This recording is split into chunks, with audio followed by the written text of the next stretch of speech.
بسم اللہ الرحمن الرحیم۔ السلام علیکم پیارے دوستو، آج کے اس ویڈیو میں ہم آپ کو اللہ کے پیارے نبی حضرت محمد مصطفیٰ صلی اللہ تعالی علیہ وسلم کا بچپن سے لے کر جوانی تک کا پورا واقعہ بتانے والے ہیں، جس کو سن کر آپ سبھی کا دل خوش ہو جائے گا۔ آپ اس کو آخر تک ضرور دیکھیں، اور سب سے پہلے اگر آپ کو اللہ کے پیارے نبی سے سچی محبت ہے تو آپ سچے عاشق رسول ہے، تو آپ اس ویڈیو کو دل سے ایک لائک ضرور کریں اور کمنٹ باکس میں لبیک یا رسول اللہ ضرور لکھیں۔ تو چلیے دوستو شروع کرتے ہیں۔ دوستو، سب سے پہلے عرب میں قبیلائی سنسکرتی کا جاہلانہ رواج تھا، یعنی ہر قبیلے کا اپنا اپنا دھرم تھا، اپنا اپنا مذہب تھا، اور ان سب کے دیوی دیوتا بھی الگ الگ ہی تھے۔ کوئی مورتی کی پوجا کرتا تھا تو کوئی آگ کی۔ یہودیوں اور عیسائیوں کے قبیلے تھے، اور وہ بھی مذہب کے بگاڑ کے شکار تھے۔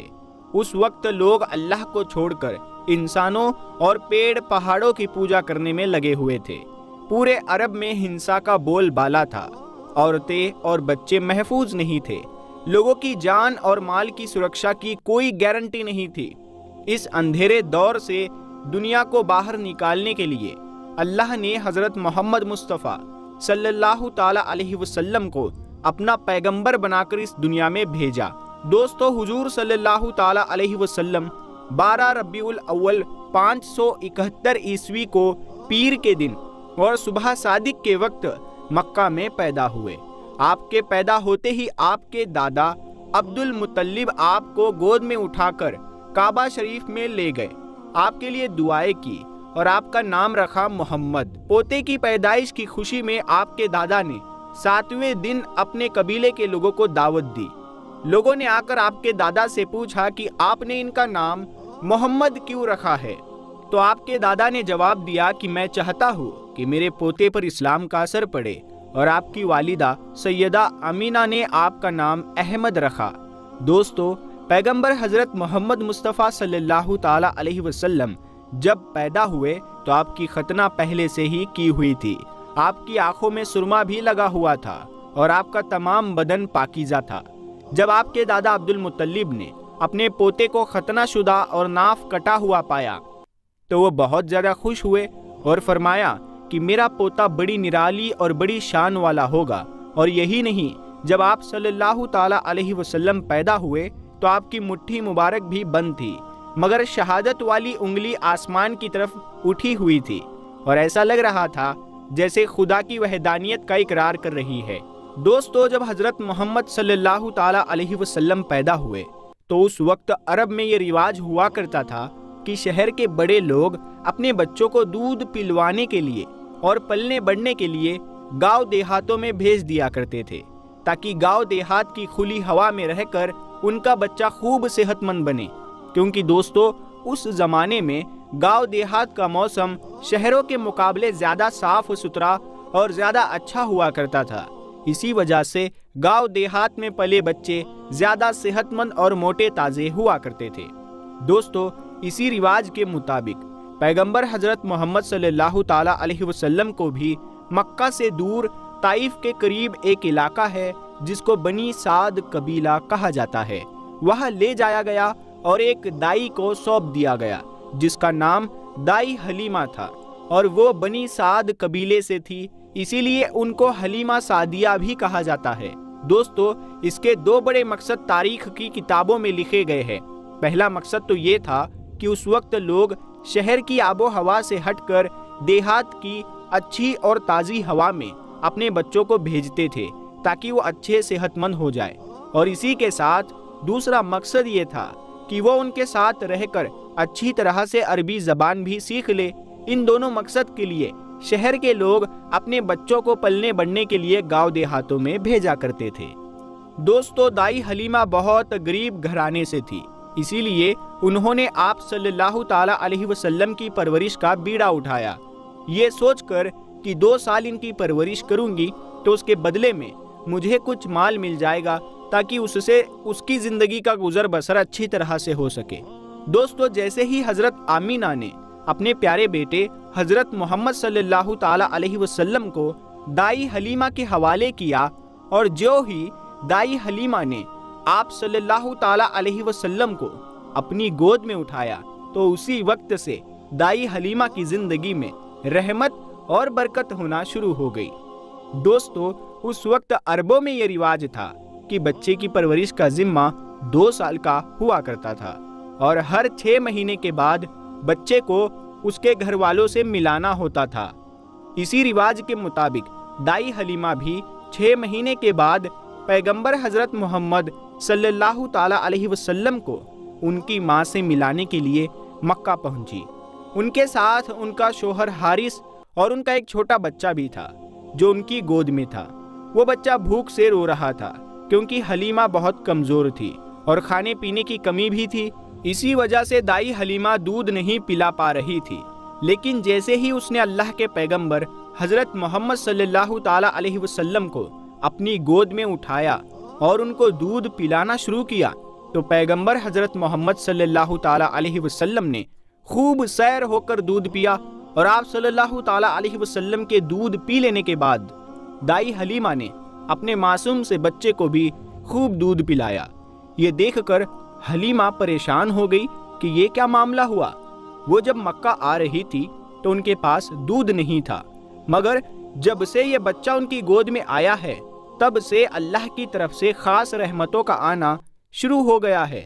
دوستو، اس کے بعد دائی حلیمہ اپنے شوہر حارث اور اپنے بچے اور پیغمبر حضرت محمد صلی اللہ تعالیٰ علیہ وسلم کے ساتھ ایک دبلی پتلی سی اونٹنی پر سوار ہو گئی۔ وہ اونٹنی جب بنی سعد قبیلے سے نکل کر مکہ کی طرف آئی تھی تو وہ بہت ہی سستی سے چلتی ہوئی مکہ پہنچی تھی، کیونکہ وہ بہت کمزور ہو چکی تھی، کیونکہ خود جب دائی حلیمہ غریب گھرانے سے تھی، ان کے پاس کچھ کھانے کے لیے صحیح سے نہیں تھا، تو ان کی اونٹنی کو بھی وہ ٹھیک سے نہیں کھلا پا رہی تھی، تو اسی لیے ان کی اونٹنی بہت زیادہ کمزور ہو چکی تھی۔ لیکن اب معاملہ یہ ہوا کہ دائی حلیمہ کی اونٹنی سب سے آگے چل رہی تھی۔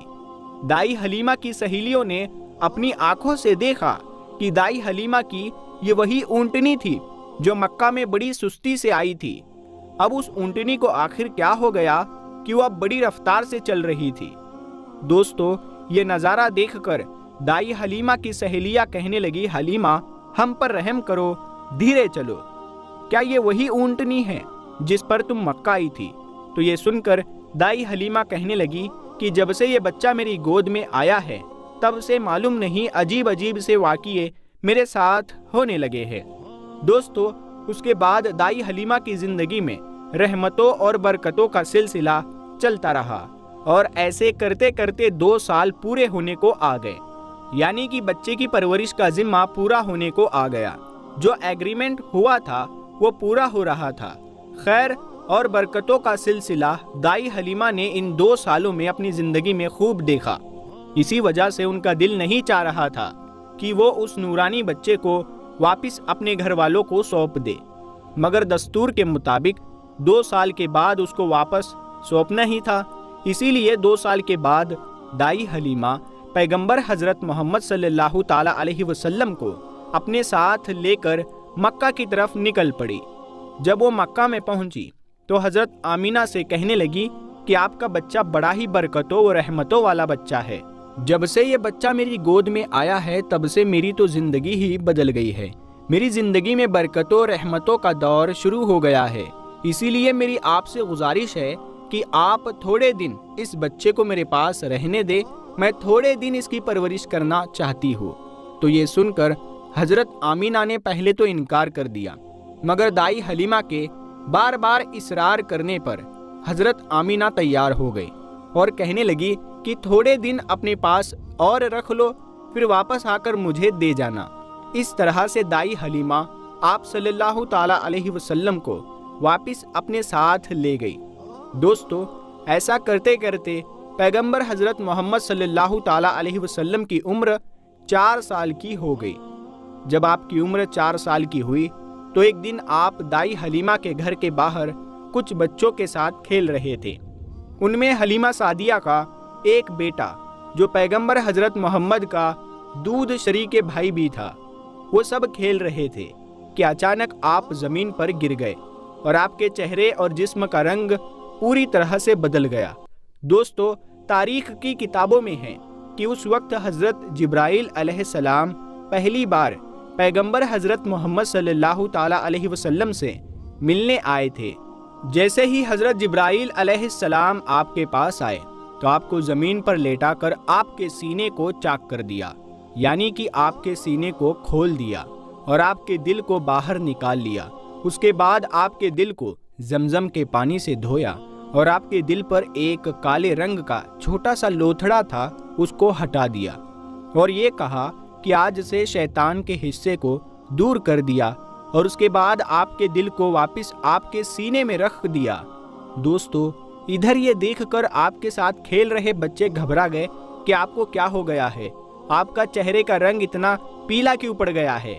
اسی لیے وہ دوڑے دوڑے دائی حلیمہ کے پاس پہنچ گئے اور کہنے لگے کہ محمد کا کسی نے قتل کر دیا ہے۔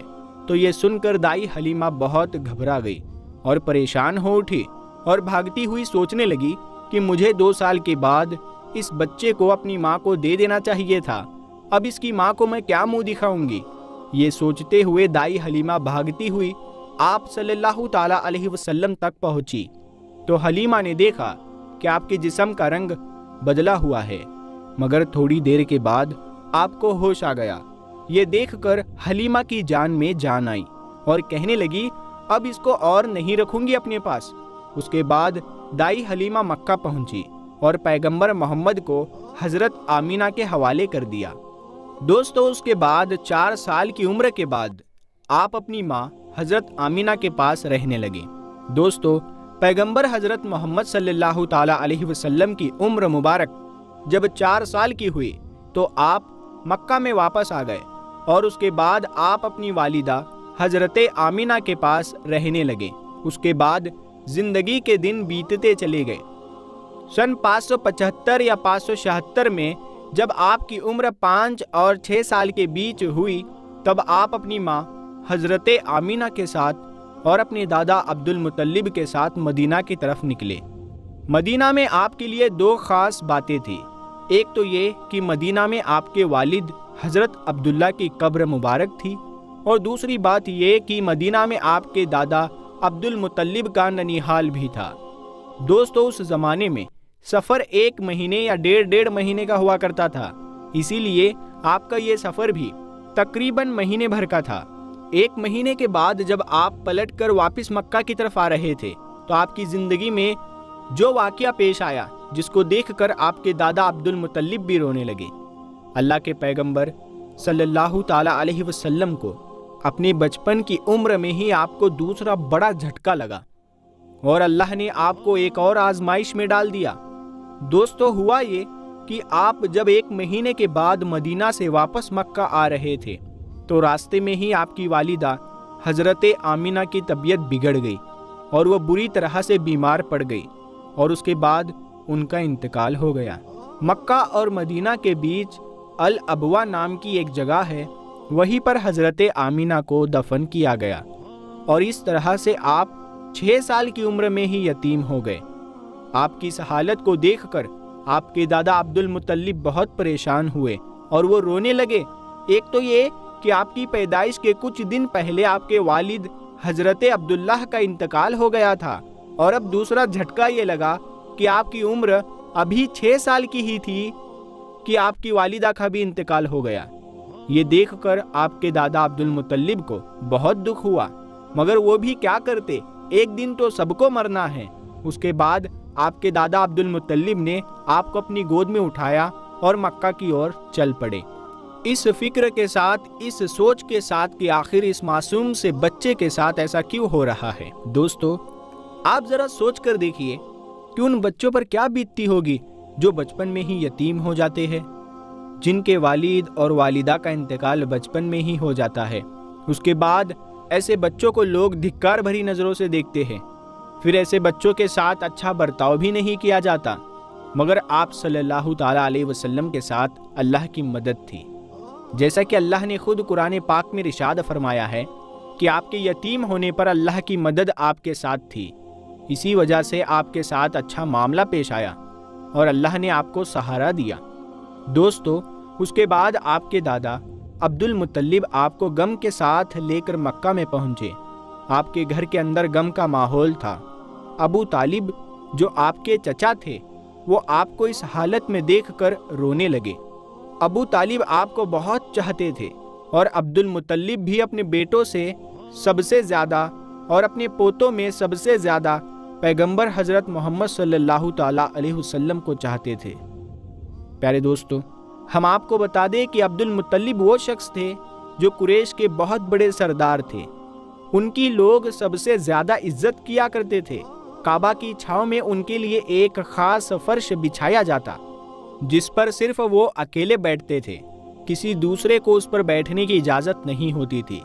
اللہ کے پیغمبر حضرت محمد صلی اللہ تعالیٰ علیہ وسلم ابھی چھوٹے تھے، کھیلتے کھیلتے وہاں پر آ جایا کرتے تھے اور آ کر اس پر بیٹھ جایا کرتے تھے، اور حضرت عبد المطلب کے ساتھ ہی آگے آتے تاکہ ان کو اٹھا کر وہاں سے الگ بٹھا دیا جائے، لیکن عبد المطلب ان کو روکتے تھے اور کہتے تھے کہ یہ میرا پوتا ہے اور اسے بیٹھنے دو۔ پھر آپ کے دادا آپ کے سر پر اور آپ کی پیٹھ پر ہاتھ پھیرتے اور آپ کو اپنے پاس بٹھا لیتے تھے۔ دوستو، کہنے کا مطلب یہ ہے کہ آپ کے دادا عبد المطلب کے دل میں آپ کے لیے محبت کوٹ کوٹ کر بھری ہوئی تھی۔ آپ کی وہ ہر خواہش کا خیال رکھتے تھے، آپ کی ہر ضرورت کو وہ پورا کیا کرتے تھے، آپ کو کسی بھی طرح کی کوئی تکلیف نہیں ہونے دیتے تھے۔ وہ ہمیشہ آپ کو اپنے ساتھ رکھتے، اپنے ساتھ میں گھماتے پھراتے اور ہمیشہ آپ کو خوش رکھتے۔ دوستو، ایسا کرتے دن بیتتے چلے گئے۔ اب آپ کی عمر مبارک 8 سال کی ہو گئی، مگر سوچئے اللہ کے نبی نے کیسی کیسی آزمائشوں سے گزر کر اپنی زندگی کا سفر پورا کیا۔ اب آپ کی عمر مبارک 8 سال 2 مہینے اور 10 دن کی ہوئی تو ایک دن اچانک آپ کے دادا عبد المطلب کا بھی انتقال ہو گیا۔ مرتے وقت آپ کے دادا نے آپ کی پرورش کا ذمہ ابو طالب کو سونپ دیا۔ ابو طالب آپ کے سگے چچا تھے۔ دوستو، ذرا سوچئے اس بچے پر کیا گزرتی ہوگی جس کے بچپن میں نہ تو ماں کا ساتھ ہوتا ہے اور نہ ہی باپ کا ساتھ، ایک دادا کا سہارا ہوتا ہے، وہ بھی چلا جاتا ہے۔ اس کے بعد آپ کی پرورش کا ذمہ آپ کے چچا ابو طالب اٹھاتے ہیں۔ دوستو، اس کے بعد ابو طالب نے آپ کو سہارا دیا، آپ کی ہر طرح سے حفاظت کی، آپ کی دشمنوں سے، تلوار سے، ہر طرح سے آپ کو محفوظ رکھا اور آخری سانس تک آپ کی مدد کرتے رہے۔ حالانکہ ابو طالب پیسے والے نہیں تھے، پھر بھی آپ کو کسی بھی بات کی کمی محسوس نہیں ہونے دی۔ آپ جس بھی چیز کی خواہش کرتے تھے آپ وہ پوری کر دیتے تھے۔ پیارے دوستو، اس کے بعد دن بیتتے چلے گئے۔ ابو طالب جب بھی کسی سفر پر جاتے تو آپ پیغمبر حضرت محمد صلی اللہ تعالیٰ علیہ وسلم کو اپنے ساتھ لے کر جاتے، کیونکہ اس زمانے میں سفر بہت لمبا ہوا کرتا تھا، 1-1.5 مہینے کا سفر ہوتا تھا، اور ابو طالب نہیں چاہتے تھے کہ یہ معصوم سا بچہ جس کے نہ والد نہ والدہ کا سہارا ہے، نہ کوئی دادا کا سہارا ہے، اس کو کسی اور کے بھروسے چھوڑ کر نہیں جانا چاہیے۔ تو دوستو، ایک بار ابو طالب اپنے قافلے کے ساتھ ملک شام کی طرف تجارت کے لیے روانہ ہوئے۔ یاد رکھے، پہلے عرب میں جو لوگ تھے، خاص کر کے قریش کے لوگوں کا امپورٹ ایکسپورٹ کا بزنس تھا، یعنی کہ وہ ایک جگہ سے سامان خریدتے اور دوسری جگہ پر لے جا کر اس کو بیچ دیتے۔ اس طرح سے وہ لوگ سامان کی خرید فروخت کیا کرتے تھے۔ اسی کام کے سلسلے میں ابو طالب اپنے قافلے کے ساتھ ملک شام کی طرف نکلے۔ ساتھ میں آپ نے پیغمبر حضرت محمد صلی اللہ تعالیٰ علیہ وسلم کو لے لیا اور آپ کو ایک اونٹنی پر سوار کر دیا۔ ابو طالب کا جب یہ قافلہ ملک شام کے بارڈر پر پہنچا تو ان کو رات وہیں پر ہو چکی تھی، اسی لیے انہوں نے وہیں پر اپنا پڑاؤ ڈال لیا تاکہ وہ وہیں پر رات گزار سکے اور اپنی تھکان کو دور کر سکے۔ دوستو، ہم آپ کو بتا دیں کہ اس زمانے میں راہب ہوا کرتے تھے جو ایک جگہ سے دوسری جگہ پیدل جایا کرتے تھے۔ اس زمانے میں ایک عیسائی راہب تھا، یعنی کہ کرسچن راہب تھا، جو لوگوں کی رہنمائی کرتا تھا۔ وہ کبھی اپنے گھر سے باہر نہیں نکلتا تھا، یعنی کہ وہ ہمیشہ اپنے گھر کے اندر ہی رہتا تھا۔ جب اس کو کہیں جانا ہوتا تبھی وہ باہر نکلتا، لیکن جب اس کو معلوم چلا کہ ان کے سامنے کسی نے پڑاؤ ڈالا ہے تو وہ دوڑتا ہوا ان کے پاس آیا اور پیغمبر حضرت محمد صلی اللہ تعالیٰ علیہ وسلم کو لے لیا اور ابو طالب سے کہنے لگا کہ یہ بچہ